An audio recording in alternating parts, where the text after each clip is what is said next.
This is Ken Buckle, old friend from the Baptist Church at Port Macquarie, and any other old friends who happen to see it, who have survived my journey.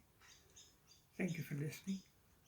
I'd just like to tell you something about my practical Christian experiences, how I've learned that God is real in our lives, that it is not something that we just read about and think it happens to others, but we experience it.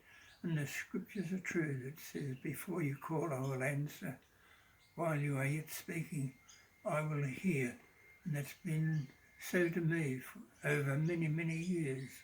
And I would like to just tell you of one particular episode when I was starting off in life as a young man, and I lost the old home life. My parents had to break up the family, and I was boarding out in a room at Manly, and I found for the first time it wasn't the same as living at home. My little store of finances dwindled tremendously. I realised I had a very short time to go before they ran out entirely. I knelt beside my bed at night, told the Lord about it over a period which seemed to me to be an eternity, which was actually 3 months. And I was afraid to approach my boss that I needed more money, that I needed a rise. He was a very dour Scottish gentleman and unapproachable, really, in my work on the drawing board. And I was afraid for my job. They were very scarce. If I asked for a rise, I would lose my job. I would lose my home, because I was boarding out with a little old lady in Manly, and it got to be a very troubled and deeply felt point. If I didn't get that rise by this particular week, I would have no more money left, and yet I was afraid to ask. I went into work. I knew the times that he came in the office, stayed for so long. At 11 o'clock he went out to the factory to see how our jobs were going. I stood beside my drawing board and watched to get my opportunity.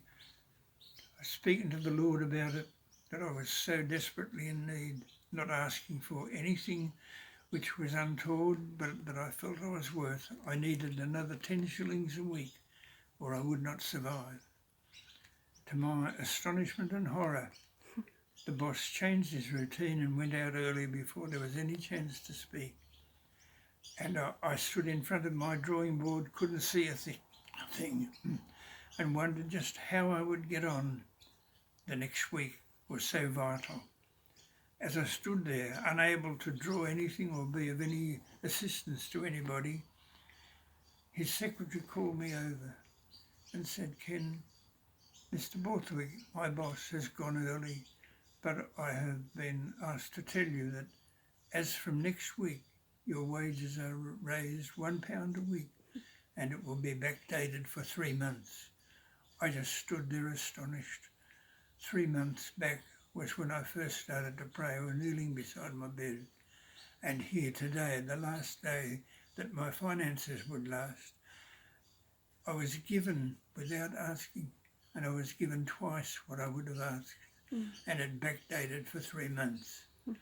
And it was the most astonishing exaltation of spirit that one could imagine. I'll never forget it. I went out to the big toilet block and sang Praise God from whom all blessings flow. And I said I had a big voice, then big bass voice. I sang bass in a male gospel quartet. And it must have echoed and echoed in that old white tile bathroom, because nobody lifted their head when I went back into the office. They all kept their head down. What's going on out there?